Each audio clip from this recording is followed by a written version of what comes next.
If you've ever found yourself in a relationship or situationship where you have to constantly sacrifice your happiness, values, or your needs to satisfy other person's wants, or where your feelings has been taken for granted, you are probably being emotionally blackmailed.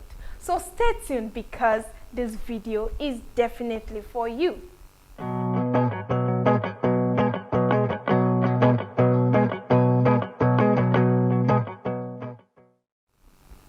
Hello guys, welcome to your favorite lifestyle show, Insight. I remain your humble host, Olasumbo Akinola.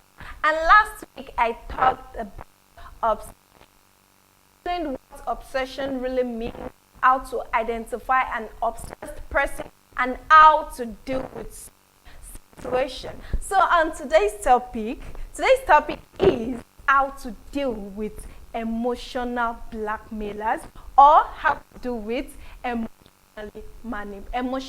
manipulators. So what is an emotional blackmail? Emotional blackmail is a style of manipulation where someone uses your feelings as a way to control your behavior or persuade you to see things in their own way. Also, it is when someone uses shame or guilt to always have his way or to always make you do something that you do not want to do. Once you find yourself in a relationship or situationship where you always have to give to someone's demand regardless of how it makes you feel, or regardless of how you're feeling about a particular situation is, when you always have to compromise your value, when you always have to compromise your wants, when you always have to compromise your needs or your time just to be able to reach somebody else's needs or the person you are with, then definitely that is an. I am not talking about romantic relationship. This relationship can be any type of relationship. It's not just a romantic relationship. I mean all-round relationship. Most of these blackmailers are usually people that are close to us. Example, when we were little, this thing is very, very common. When we were little and visitors come around, people give us money to use it to buy something, and then we decide to give our parents this money. So later on, when you ask for money, your parents will tell you, what about the stuff I've been buying for you? The clothes you've been wearing, whose money have you been spending? This and that. No, it's more like a blackmail. Seriously, it's just like a blackmail, because your parents won't want to give you that money. That is how it has been.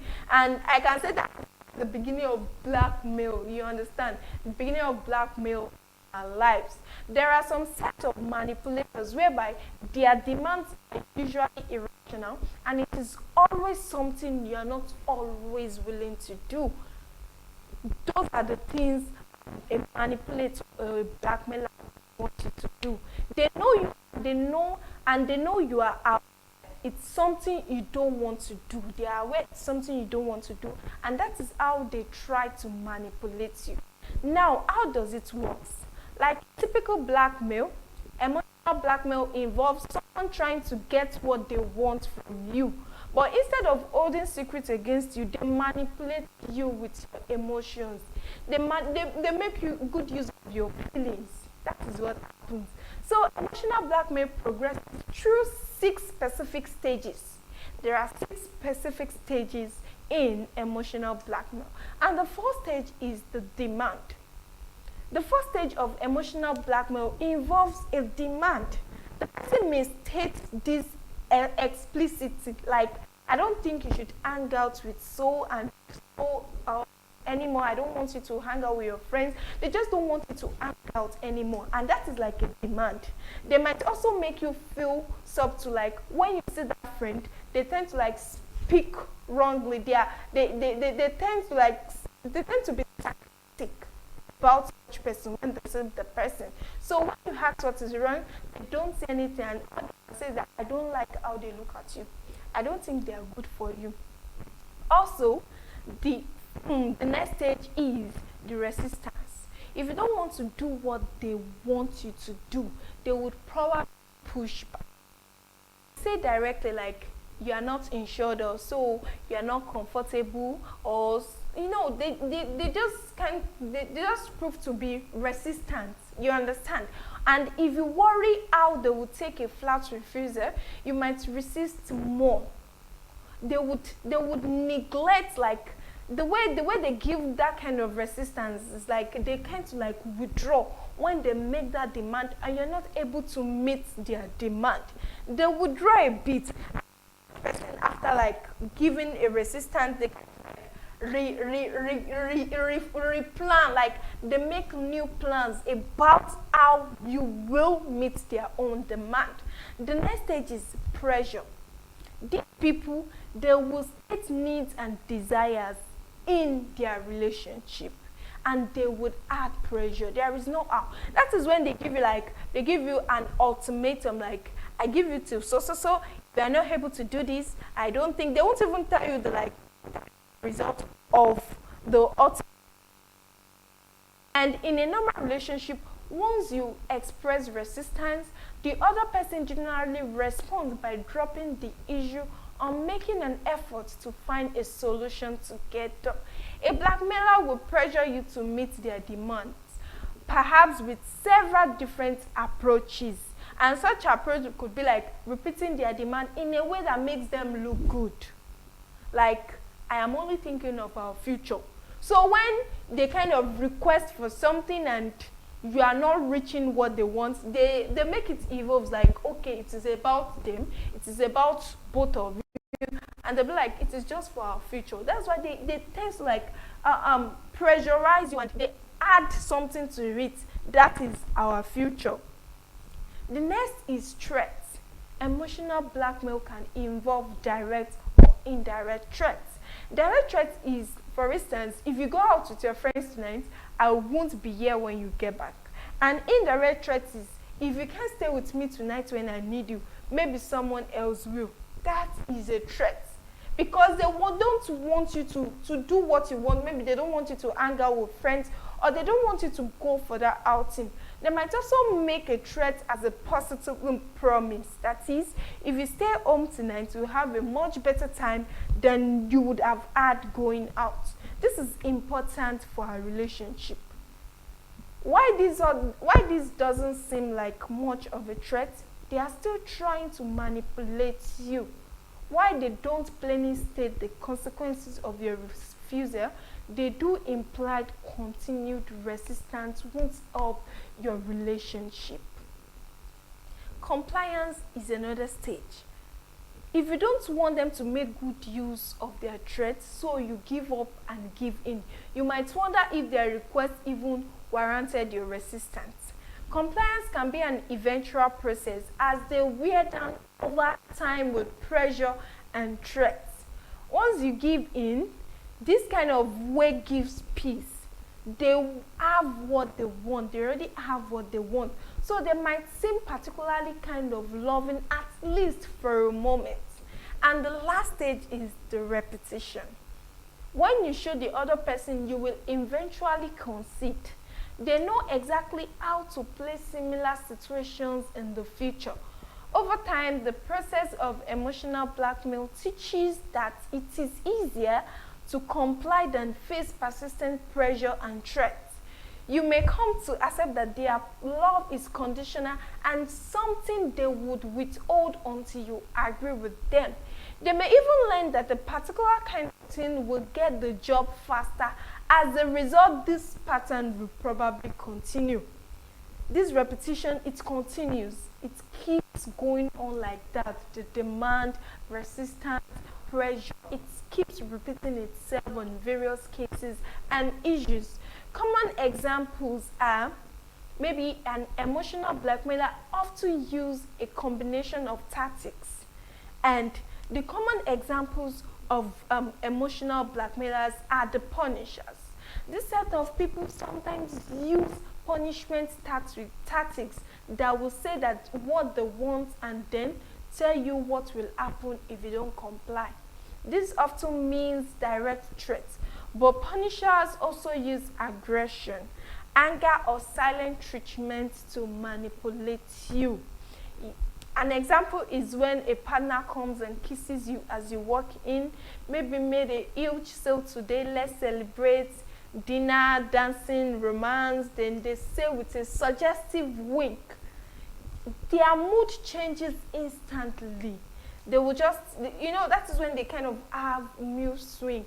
And they tend to like punish when you are not reaching their demand. Another common example of the emotional blackmailers are the self-punishers.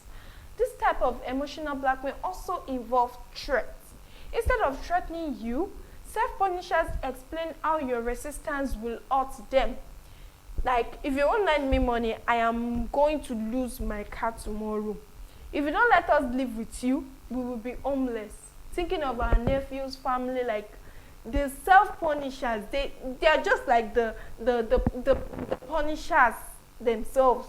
There is no difference between them. Then the next is the sufferers. A sufferer will often convey their feelings without words. If they believe you've slighted them or want you to do something for them, they may say nothing and show their unhappiness with expression of maybe sadness or dejection, including frowns, signs, tears, or moping pain or discomfort. They said they might also give you a full rundown of everything contributing to their misery. For example, last week, you mentioned to a friend that, for example, I want to take an example now. Take, for example, you tell a friend that you want to find a roommate for your empty bedroom and attach beds. Your friends ask you, like, why?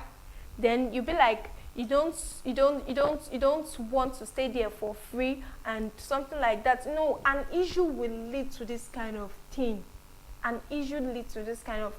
So this set of these examples of emotional blackmailers, they tend to like use I'll call this like a defense, a means whereby they will able to turn the other party to doing what they want, like to do what they want, just wanting to do what they want, not considering their own feelings, their values, their own belief. The next is this tantalizers. This set of people make use of kind gestures.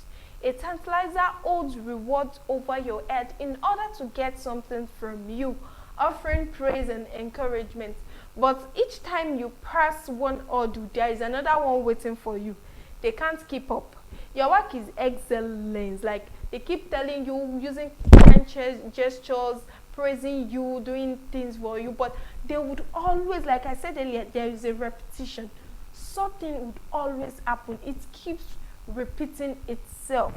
So now, how to do with emotional manipulators or blackmailers? The first thing is to avoid people who engage in love bombing. This love bombing is very, very common. So you avoid people who engage in love bombing. That is, they will show all the cares, just like the tantalizers used to do. They will show all the cares, like, you'll be like, oh my God, this is the answer to my prayer.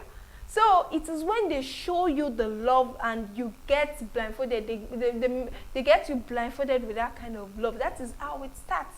That is their first strategy. Also, assert yourself and set your boundaries out loud, even if it feels rude to do so. If you haven't seen my video setting healthy boundaries, you really need to do. Please just search for that video and you will really enjoy it. So you need to assert your boundaries, set out healthy boundaries, and don't feel too ashamed or rude to tell them. You can tell them in a very polite way, just for them to understand and take you for who you are. Also, speak to others about the emotional manipulation and get their validation. Always talk to others. Tell them your feeling. Tell them how you feel when you are being manipulated.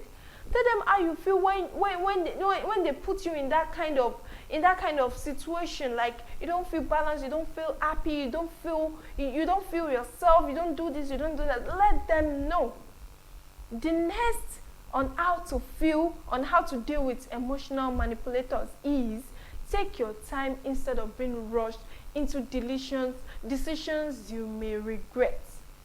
Take your time. Don't just say, okay, because he is my lover, because he is my brother, because he is my sister, he is my father, he is my mother, he is my counselor. You just jump into decisions like that. Their decisions should be like a contribution to your own decisions. So you can't like think about both decisions and choose yours wisely. So how do you respond to it? If you suspect you are on the receiving end of emotional blackmail, there are few things you can do to respond in a productive way. Some people learn blackmail tactics from parents or siblings or past partner, like I earlier explained. Then these behavior become a consistent way of getting needs met. Others might intentionally use emotional blackmail. If you don't feel safe confronting the person, you may want to skip these or want to do more in this kind of situation. First, recognize what isn't an emotional blackmail. You need to know the difference between an emotional blackmail and what isn't an emotional blackmail. When a loved one's needs or a boundaries trigger frustration or discomfort, when a loved one's needs, that is, someone needs, trigger your frustration or discomfort, you may want to resist. However, everyone has the right to express and restate boundaries with necessary ways, in their necessary ways rather. It is only emotional blackmail that includes or contributes to pressure, threats, and attempt to control yourself. If we respond to someone out of fear or insecurity, believing that saying no or holding a boundary will lead to rejection, this may feel like an emotional blackmail. So if you reject someone and you are still feeling like you're still feeling, having this kind of feeling, it is an emotional blackmail. So you should always project such kind of situation. So also you need to keep calm and stop. A person trying to manipulate you may push you to answer immediately. When you're upset and afraid, you might give in before fully considering other possibilities. So you need to keep calm. You can't don't let them push you. Just tell them, okay, I'll give my response later, or I'll get back to you later, or just don't let them push you. And if they really want a response from you at that time, just tell them, okay. Then later you can think about it and give your response. No one will query you. They may also keep pressuring you to decide immediately. But don't back down or raise to threat. Calmly repeat that you need time. You also need to start a conversation. The time you buy yourself can help you develop a strategy. Your approach may depend on the circumstances, including the behavior and the demand. First, you need to assess some personal safety. If you feel emotionally and physically safe doing so, you can engage in a conversation. You sit the person down or you call the person and you talk about the situation. Many blackmailers know exactly what they're doing. They want their needs met and don't care what this costs you. All they want is they want themselves comfortable. They want their own plans to go through, not even considering your own plans or your goals or your dreams or your decision. Others simply see their behavior as strategy that achieves their goals and don't realize how it is affecting you. Express how their words and behavior make you feel during the conversation. Give them an opportunity to change those behavior. When you explain how their behavior makes you feel, they might understand, or you just give an experience, give an example of something that happened, or even what both of you are currently discussing. Also, you identify your triggers.